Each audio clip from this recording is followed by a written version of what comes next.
Today I'm going to have a look for the last time at this Chubb Cruiser, and then I'm going to put it to one side because I've done quite a few videos with this just lately. I need to crack on and do some other stuff.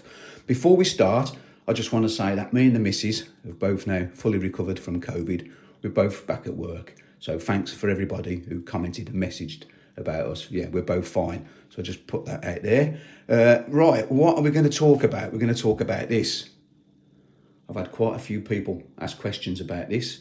And also I did a little survey wanting to know what locks Chubb Cruisers had these in, as in what year. First of all, I'll tell you my findings.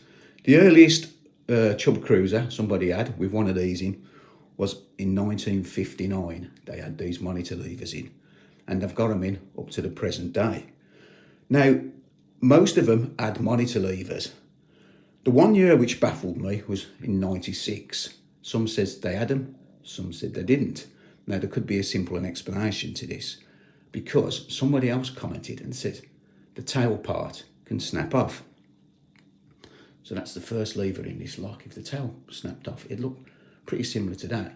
And you probably wouldn't even know it was originally a monitor lever. So that could explain a couple of things. The main years was 1980s.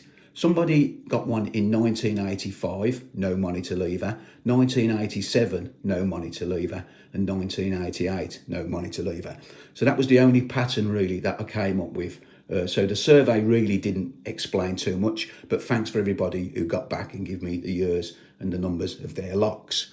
So we'll put that back down for a minute. Right, you can see I've cleaned this up. So yeah, I've polished my brass up. You all know I'm into my brass. Can't beat a bit of brass, I always say that. Right, Pocket Woman asked a couple of questions. Now I just need to put the levers back in this lock to explain or answer Pocket Woman's questions. I didn't bother replying to the comments. Well, I did reply telling her to watch this video because it would be too hard to actually say in words what goes on. But hopefully I can do this without putting the cutaway on, because you can see a lot more with it open. I was going to make a plastic cover so you could see it, but I've just not got the time being back at work. So Pocket Woman says, does the lever have any effect on the key? And does the key spacing, or does the key have to have spacing for the lever? Well, the answer to both of them questions is no. So I'm going to put the key in.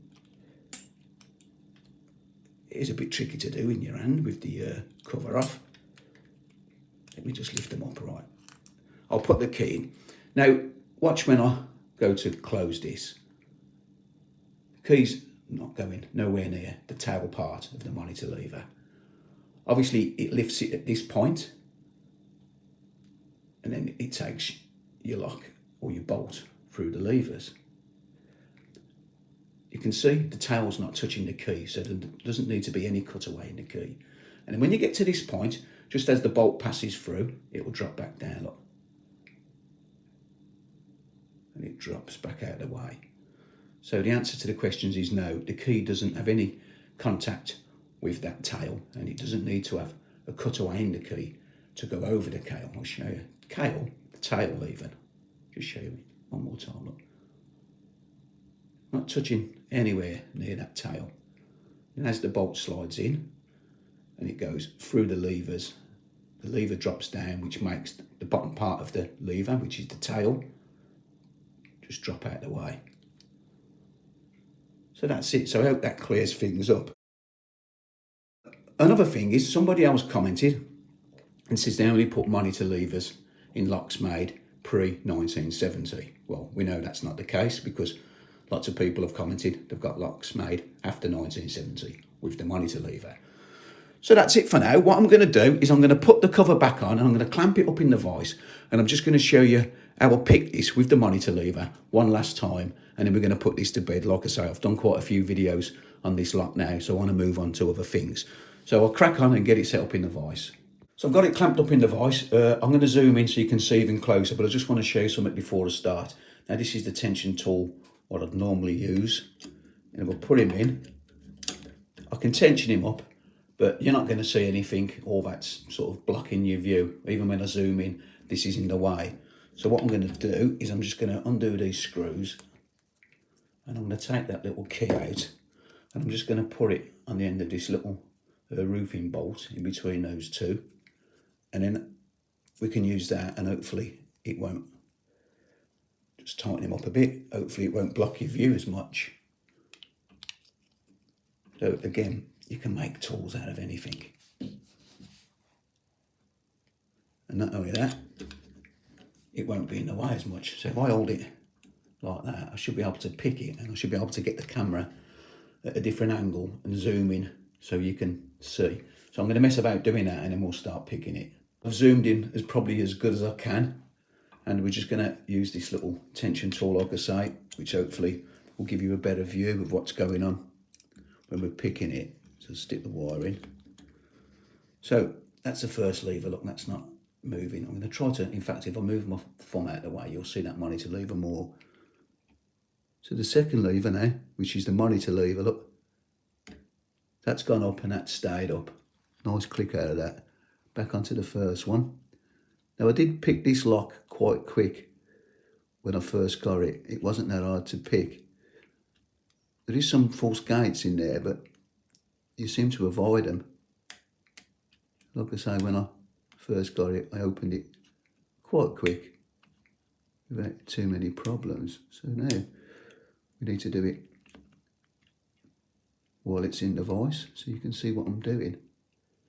I'm just going through them back levers now. You can see I'll get the open. Now, what would happen if it was half open? It's hard to explain while the wire's in there. But basically, when it's in that position and it's half open, so if you'd picked it and you hadn't fully thrown the bolt and your pick was still in there and your tension tool, you wouldn't be able to get them back out. And that's purely because, if you can see it, just underneath there where my finger is, just see it, the monitor lever is stopping you getting it out.